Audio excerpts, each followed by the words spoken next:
The following is a CNN special report.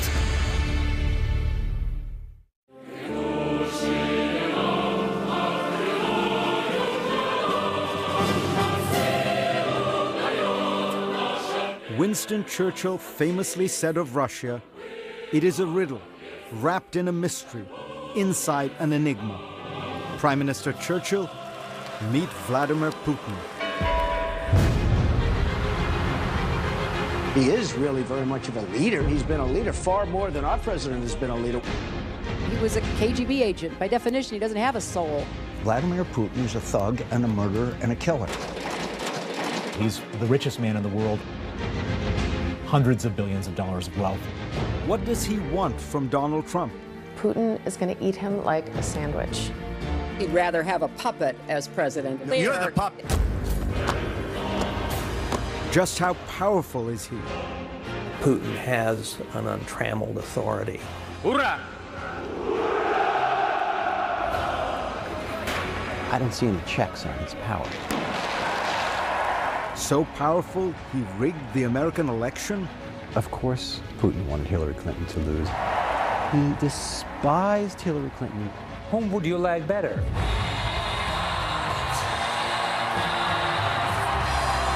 Of the world! While Russia celebrates, Americans ask, what does he want? And is he really the most powerful man in the world?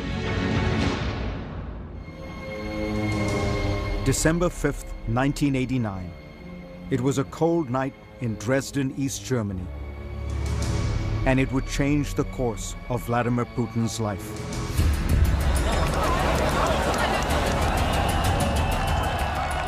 The Berlin Wall had just fallen.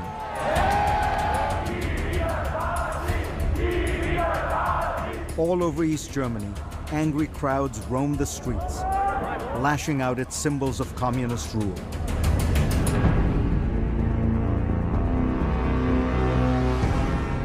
That night in Dresden, they found a target. The local KGB headquarters. A mob surrounded the building. As the hour grew later, the crowd grew larger. Inside, peering through the curtains, was a young KGB lieutenant colonel named Vladimir Putin. He was terrified that they were going to storm the building. Putin was a junior officer, but the boss was away. He was in charge. The Berlin Wall had come down, police weren't going to help, and he called for instructions. Desperate for help, Putin dialed KGB headquarters in Moscow, over and over again. Finally, one official told him simply, Moscow is silent. And I think it felt like a deep betrayal to him. Vladimir Putin was on his own. He went down into the bowels of the building and fired up the furnace. He finds himself in the basement at a furnace shoveling documents as he hears demonstrations out on the street. They are burning the secret files so fast that the furnace is blowing up. Putin torched thousands of pages of KGB documents and secrets as the crowd closed in. With the fire still raging, Putin went outside and faced the mob. By himself. There are armed guards inside, he told them.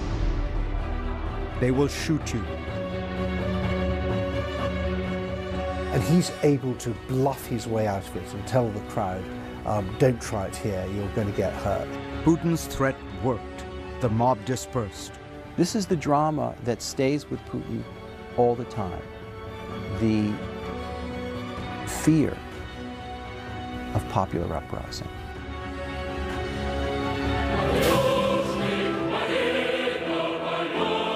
Vladimir Putin quells that fear with absolute control. This is what control looks like.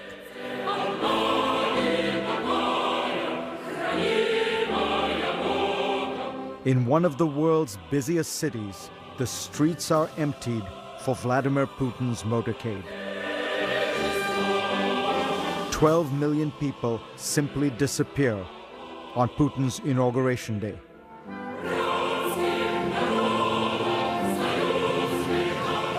Владимир Владимирович Путин.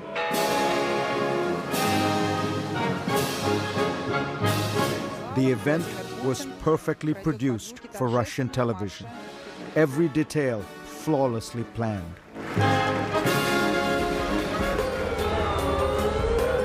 Almost every detail.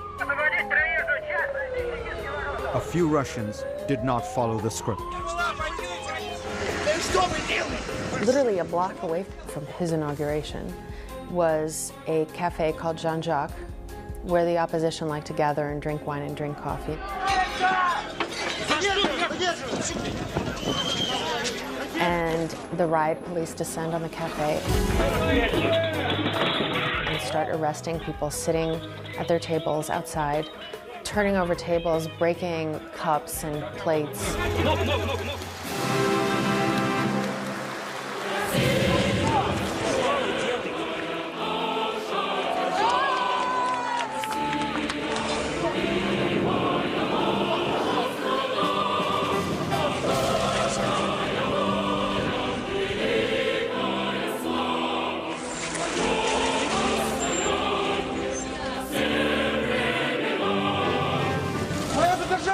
The crackdown was not shown on Russian television. For 94% of Russians, their main source of news is television. If it didn't happen on television, it didn't happen. Putin controls television. There is absolutely no critical words about Vladimir Putin on the Russian airwaves. None, not one word. Putin controls everything in Russia. Putin has an untrammeled authority. I don't see any checks on his power. Минуту молчания. He is able to make singular, rapid decisions. The absolutism there is unlike anything I've seen in Russia. All that power is propped up by an astonishing approval rating, over 80%. And that's according to American pollsters.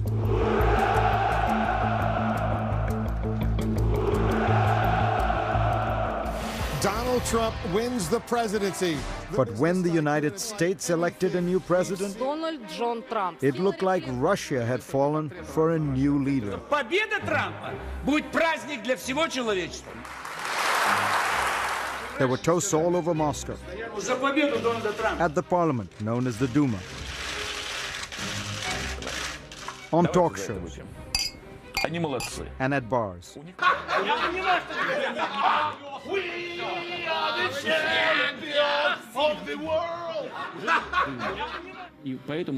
But one man seemed utterly unsurprised by Trump's victory. He's happy to take credit. And that means that he won the US election. The man who is simultaneously president of Russia and in charge of the United States. Mr. Putin? Trump impersonators are everywhere in Russia.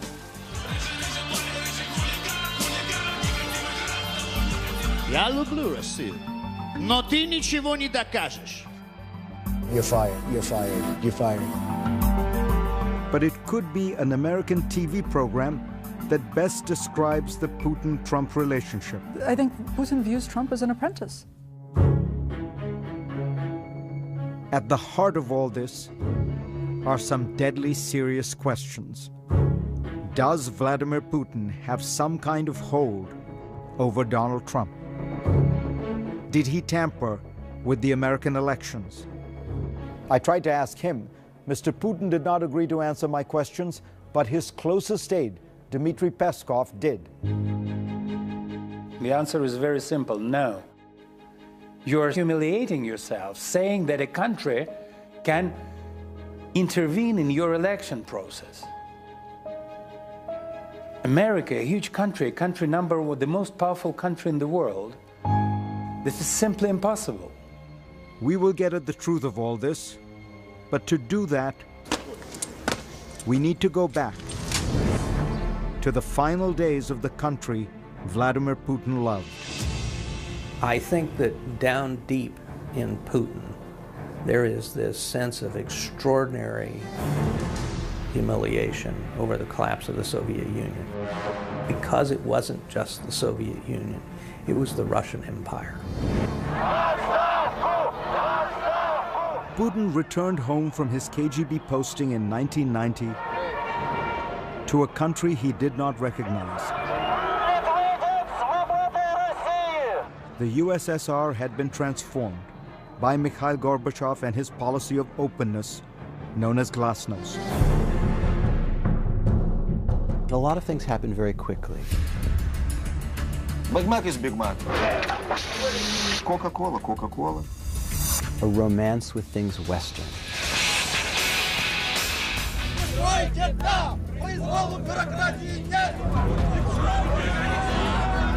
Freedom came fast, and it exposed the rot at the heart of Soviet communism.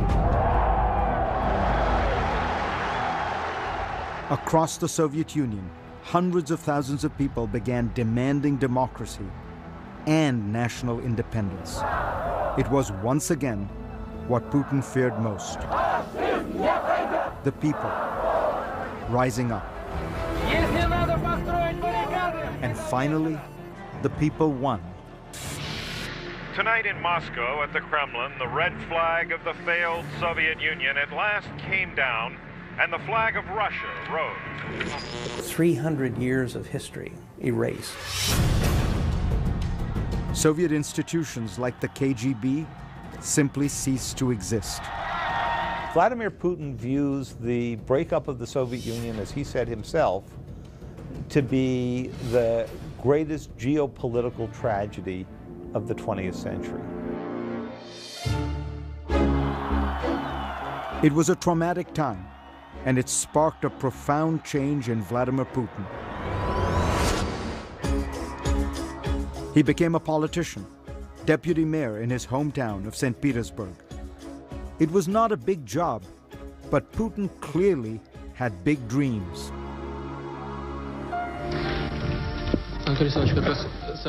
He commissioned this rarely seen documentary about himself.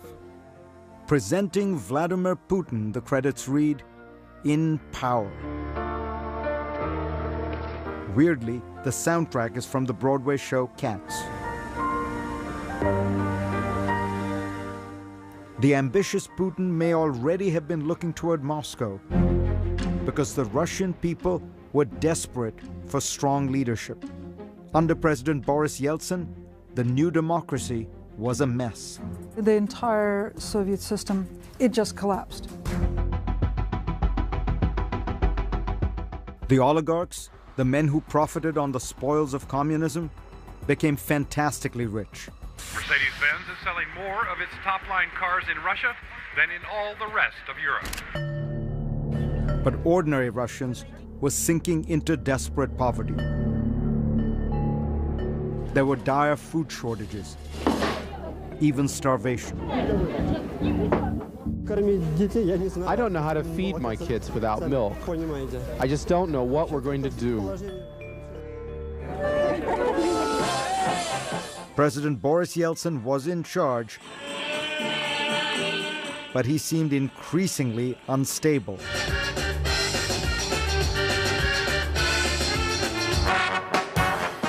He is drinking.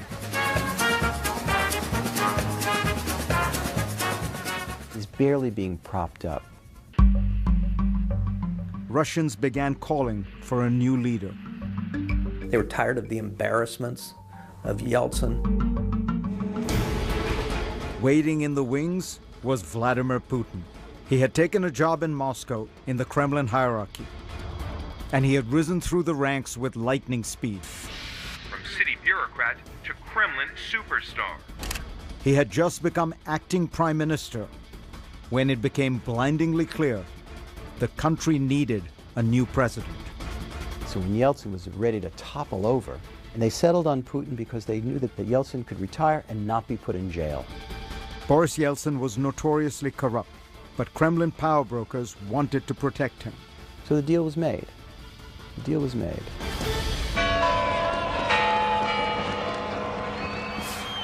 December 31st, 1999. The surprise announcement from Boris Yeltsin that he is resigning as president and turning over power to his prime minister, Vladimir Putin. In the very first moments of the 21st century, Vladimir Putin became president of Russia. His first words: "We live in a competitive world, and we are not among its leaders." And right away, Putin began to change his country. He joined soldiers on the front lines of the war in Chechnya. He reassured Russians that better times were ahead. I think we'll get paid and we'll have work. The country quickly fell in love with Vladimir Putin. The #1 song in Russia was called "A Man Like Putin." He's just very, he's beautiful man, you see?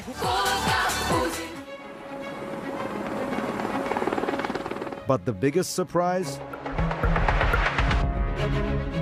America also loved Vladimir Putin. President George W. Bush thought he'd found a kindred spirit. I looked the man in the eye. I found him to be very straightforward and trustworthy. I was able to get a sense of his soul.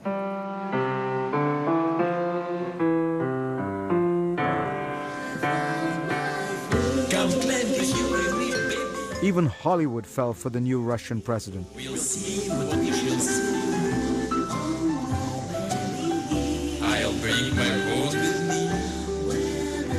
me. He bonded with stars at a charity dinner.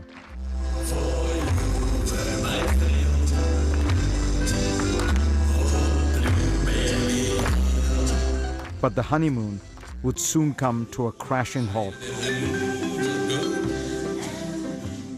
He was a KGB agent. By definition, he doesn't have a soul. How are you?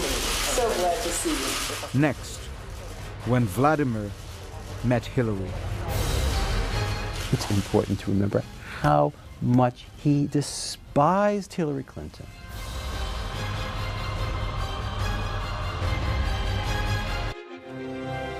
How many times will she leave her mark? How many ways will she light up the world? This is the woman. At the heart of the hacking scandal that rocked the 2016 presidential election, ladies and gentlemen, was an old grudge. my mother, my hero, and our next president, Hillary Clinton. It went beyond ideology. It was personal. Vladimir Putin was not a fan of Hillary Clinton. Of course, Putin wanted Hillary Clinton to lose. He hated Hillary Clinton. Prime Minister, we have a lot of problems in that. The tension between the leaders had been brewing for years. In 2001, another American leader, George W. Bush, vouched for Putin. I was able to get a sense of his soul. Thank you. Thank you. But on the campaign trail in 2008, Hillary had a different take. I could have told him he was a KGB agent. By definition, he doesn't have a soul. I mean, this is a waste of time, right? Recently, Mrs. Clinton said that you, as a former KGB agent, by definition, can have no soul. Putin's reply: statesmen shouldn't be guided by their hearts, they should use their heads. Clinton had a lot of tough words for Putin over the years. He's a very arrogant person to deal with. We have to stand up to his bullying. He is somebody who will take as much as he possibly can. But it was what happened in 2011 that marked a point of no return. It began with the Arab Spring protests early that year. The kind of popular uprising that Putin dreaded. He begins to see himself through the eyes of Hosni Mubarak. Mubarak of Egypt was facing prosecution. Syria's Bashar al-Assad was on the ropes. Libya's strongman Muammar Gaddafi met a particularly gruesome fate. Brutally killed after begging for his life. Putin may have feared the same bloody fate for himself.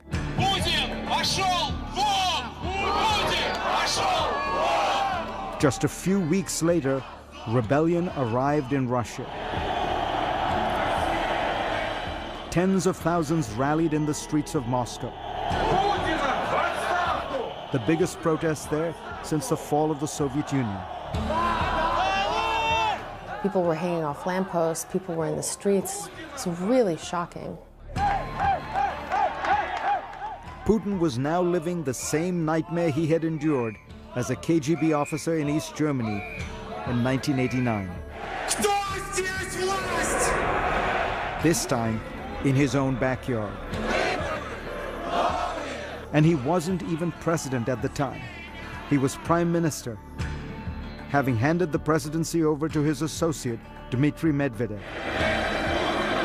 As the winter went longer and longer and got colder and colder, the protests got bigger and bigger.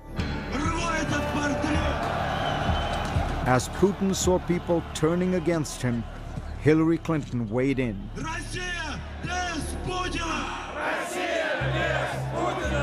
The Russian people, like people everywhere, deserve the right to have their voices heard and their votes counted. When Putin hears something like that, I imagine he hears Bush talking about Saddam Hussein. He hears that as, they're coming for me. There he goes! They're trying to drive me from power. And what the hell do you know about my people and whether they deserve to have their voices heard? Like, I'll tell you if they should have their voices heard. Russians had a lot of reasons to be angry. Владимира Путина на должность президента страны. That fall, it was announced that Putin would run for president again, for a third time. That meant he could potentially rule Russia until 2024. Some people said, oh my God, I'm gonna die with this guy in power. A few months later, the elections for Russia's parliament were a farce. We do have serious concerns about the conduct of the elections. Hillary Clinton called out the election rigging. I don't think she realized quite how badly that was going to go down. With his back against the wall,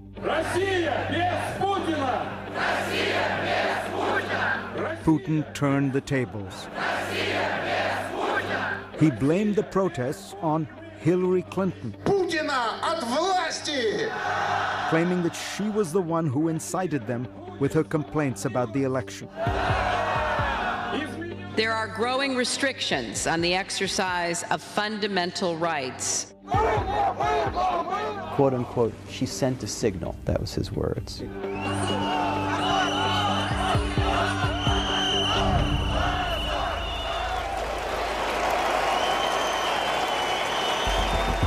Putin's strategy propelled him to victory.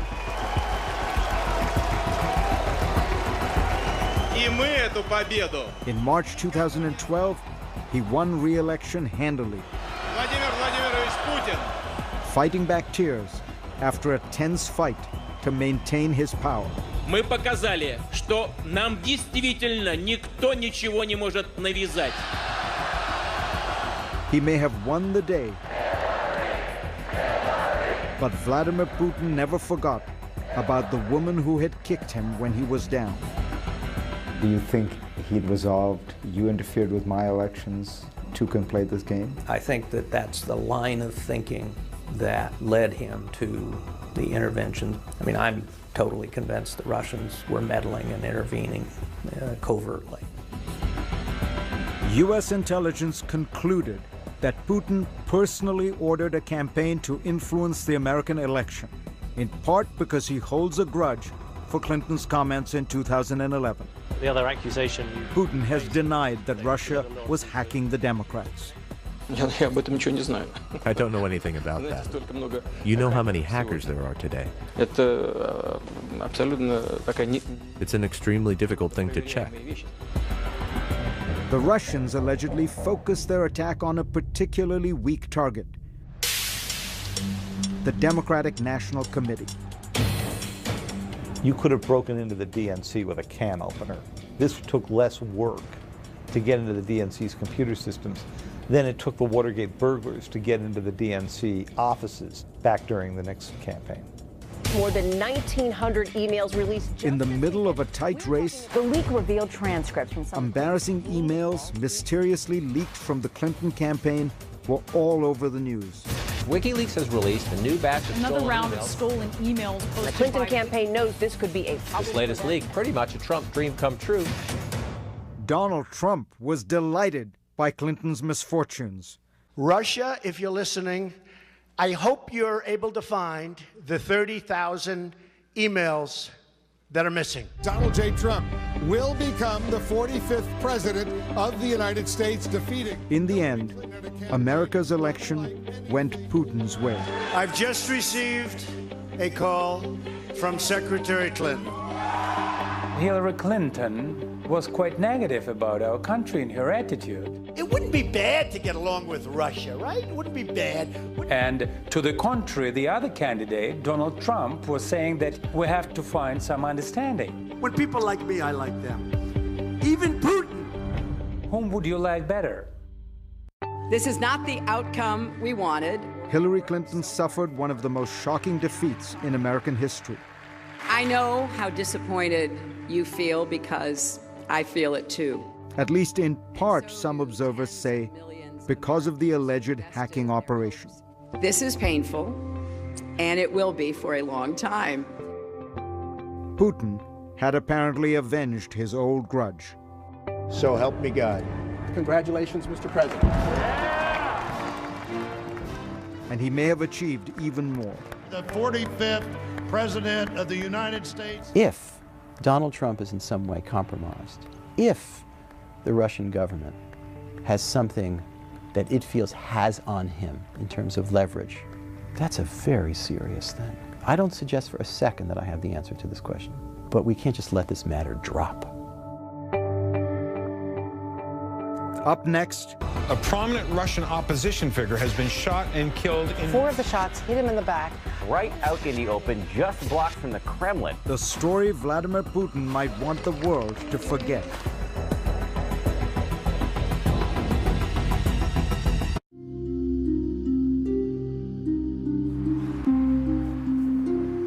February 27th, 2015, nearly midnight. A man and woman walk across the Bolshoi-Moskovetsky Bridge, right next to the Kremlin, a highly monitored area littered with surveillance cameras. All those cameras, but amazingly, this grainy, faraway video is the only footage that exists of a critical moment in recent Russian history. Inside the circle of what a Moscow TV station purports to be Boris Nemtsov and his girlfriend. Nemtsov was, of course, the well-known Russian opposition leader who led the protests in 2011. The station says that while this snowplow hides the two from camera's view, Nemtsov was killed, shot 4 times in the back. A prominent Russian opposition figure has been shot and killed in... 4 of the shots hit him in the back. Right out in the open, just blocked from the Kremlin. So, who murdered Boris Nemtsov? Это позорное явление. Трагическое и позорное. Vladimir Putin condemned the killing, calling it shameful and impudent. And 5 Chechens are currently on trial for murder, but the court case plods along. In the meantime, doubts remain. The assassination was extremely professional. Russian-born journalist Julia Yoffe says that only one group could be that professional. Nemtsov's girlfriend, who he was walking with, didn't realize he had been shot until the car was already driving off. It was quick and professional, and nobody has that kind of training outside the government. Senator John McCain takes it one step further. Vladimir Putin is a thug and a murderer and a killer and a KGB agent. He had Boris Nemtsov murdered in the shadow of the Kremlin. This is personal insult. This is a lousy behavior from a politician. That is Putin's top aide and spokesman, Dmitry Peskov. It's nonsense. It's nonsense. There is nothing to comment on. Over the course of Putin's time in power, his regime has been accused of involvement in the deaths of many of its critics, including the journalist Anna Politkovskaya and the former KGB agent Alexander Litvinenko. The scholar of Russian studies, Stephen Cohen, responds. There's not a shred of evidence, there's not a single fact to sustain these allegations, but they take on a kind of folklorish reality. Тут господин Путин сказал. The allegations that Putin might have played a role in Boris Nemtsov's murder may stem in part from the evidence that Nemtsov had been accumulating against the president. Nemtsov was about to reveal information that would prove Russia's involvement in the conflict in Ukraine. That Ukraine report was released a few months after Nemtsov's murder. But there was an earlier Nemtsov report published in 2012 that also was embarrassing for Putin. It claimed the president had 43 planes, 15 helicopters, and 4 yachts at his disposal, including one super yacht. Then there are the palaces. Nemtsov's report says there were 20 presidential palaces available to Putin at any time. One of the palaces, known in the press simply as Putin's Palace, was said to be worth $1 billion. This is not true. This is actually perverted commenting of reality. Putin's spokesman, Dmitry Peskov, says every world leader, especially the leader of a nuclear power like Russia or the United States, has access to state-owned homes and planes and helicopters that are safe and have secure communications. Of course, he uses these vehicles, this plane, these residences, but it's not his property. The rumors about his wealth, the rumors about the palaces, has nothing to do with reality. It's just lies. The rumors of Putin's wealth, well, some of them are simply staggering. And some people, including myself, believe that he's the richest man in the world or one of the richest men in the world. Bill Browder was once the largest foreign investor in Russia. Now he's one of Vladimir Putin's toughest critics. We talked in 2015. You really think Putin is the richest man in the world? I really think that. And I'm not just saying that crazily. Estimate his net worth. 200 billion. Really? I believe that it's 200 billion. That would make Putin almost 2.5 times wealthier than the man whom Forbes says is the world's wealthiest, Bill Gates. All these rumors, all these accusations about billions and billions of dollars as his fortune, this is not true. Don't believe in that. He's got nothing. He's got what he writes in his personal financial declaration every year. Putin's most recent financial declaration says that he personally owns less than half an acre of land, a roughly 900 square foot apartment, and a 200 square foot garage, into which maybe he puts the vehicles listed in that document. A vintage Russian sedan, a Russian 4x4, and a trailer like this one. The document does not say how much Putin has in the bank or in investments. Top U.S. Treasury official Adam Zubin talked to the BBC. I'm not in a position to give you figures, but what I can say is that he supposedly draws a state salary of something like $110,000 a year. That is not an accurate statement of the man's wealth. But if Putin was getting rich, he surely wasn't the only one in Russia. Take this statistic. In 1996, when Putin had just moved to Moscow and begun his climb to the top, there were no billionaires in all of Russia. By 2014, Russia had 111 billionaires, according to Forbes. And while Moscow now has multiple Bentley dealerships to satisfy its bevy of billionaires, the average wage in Russia is less than $450 a month. That's lower than the average wage in China, according to Stratfor.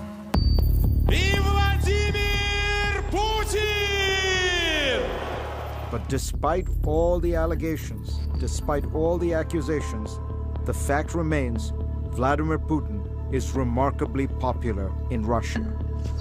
Why? We'll tell you when we come back.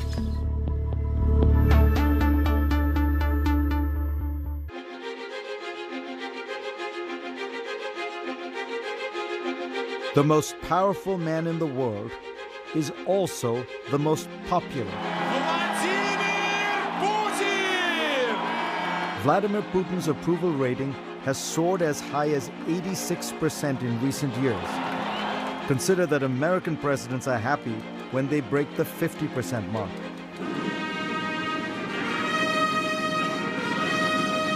How has he done it? Partly, it's the cult of Putin. He has mastered the art of the manly photo op.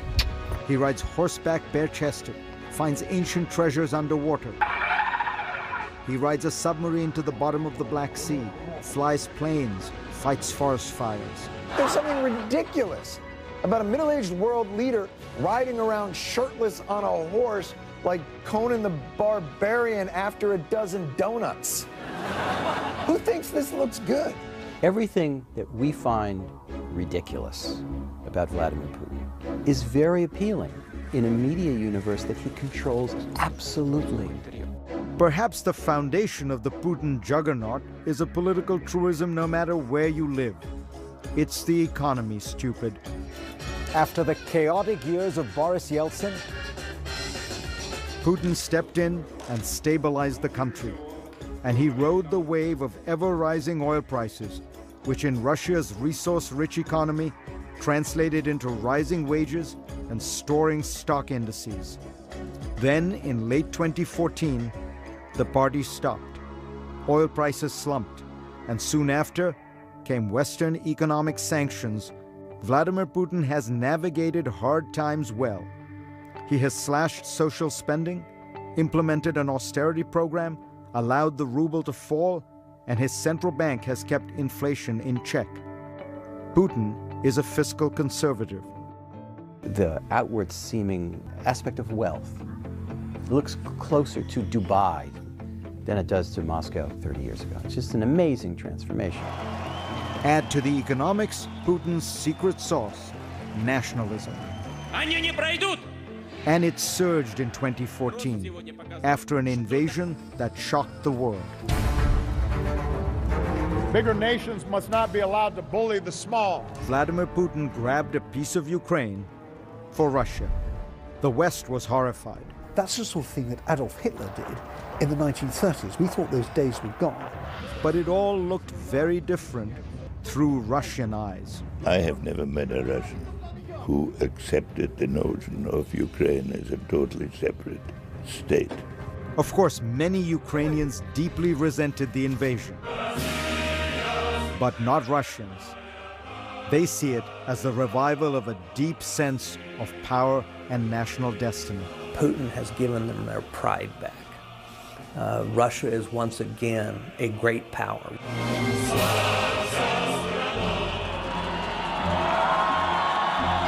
Putinism is an ideology of social conservatism, of anti-Westernism, but above all, of national power.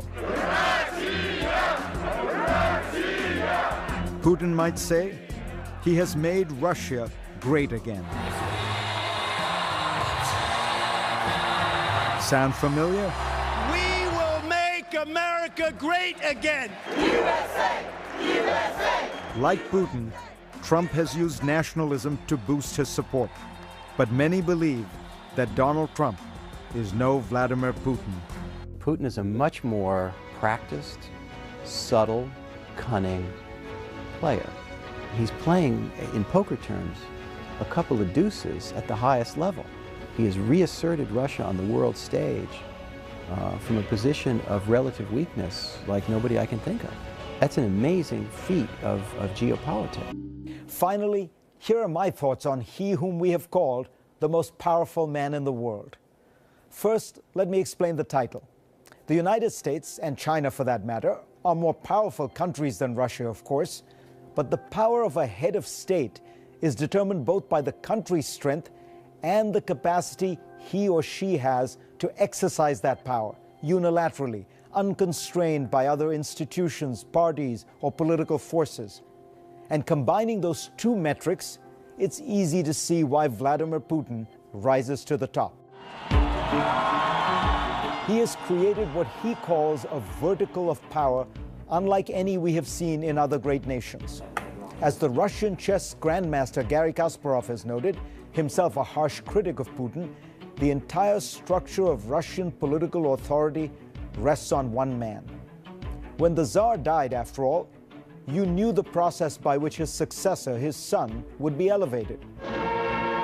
When the General Secretary of the Soviet Communist Party died, the Standing Committee and the Politburo would select his successor. But when Putin dies, I almost said if, what will happen? No one knows. To understand Putin, you have to understand Russia. The last 100 years for that country have seen the fall of the Tsar, the collapse of democracy, the Great Depression, World War II with its tens of millions of Russian dead, Stalin's totalitarian brutalities, the collapse of communism, the breakup of the Soviet Union, Boris Yeltsin's years of chaos and corruption, and then comes Vladimir Putin, who ushers in almost 2 decades of stability and, in popular perception, rising standards of living and increasing prominence and respect in the world. Да здравствует Россия! Respect is important. Russians have immense national pride. Russia is, after all, the largest country on the planet, 48 times larger than Germany. It encompasses 11 time zones and straddles Europe, Asia, and the Middle East. It is also a rich country, containing some of the largest deposits of raw materials, from oil and natural gas to nickel and aluminum. Culturally, it has often thought of itself as the Third Rome, preserving Christianity even as Rome and Byzantium fell to the barbarians. Putin understands Russia, but he also understands the world. He's not foolish enough to make a frontal assault on America or Europe. He knows how to use power asymmetrically, with cyber tools and disinformation. He understands the vulnerabilities of free societies, their internal divisions and discord, and their gaping openness. He understands the fragility of institutions like the European Union and NATO, and ideas like integration and diversity. In other words, Vladimir Putin understands us very well. The question is, does Donald Trump really understand him?